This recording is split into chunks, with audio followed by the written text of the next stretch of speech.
سپرینگش ببین این از جهت ببین ده همون خطی که کشیدید. بله ببین حالا اینجوری هم میتونم برم، اینم میتونه اسکلیپی خطیه دیگه. بله.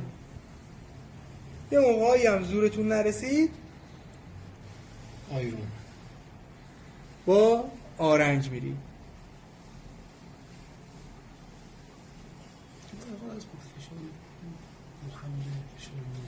فشار میدم خیلی کارا میشه برای سیاتیکا، ولی علمیش اینه شما داری در جهت ابتلاش داری چیز می‌کنی. به چی ابتلا پیدا کرده حالا بعد میگه چی دوباره آقا برو سراغ افلوراژ ها کجاها بک تو نک دوباره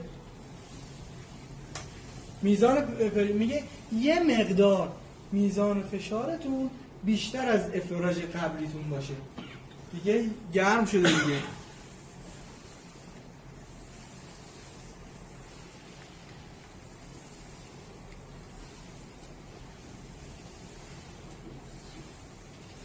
اینجوری هم بخوام برم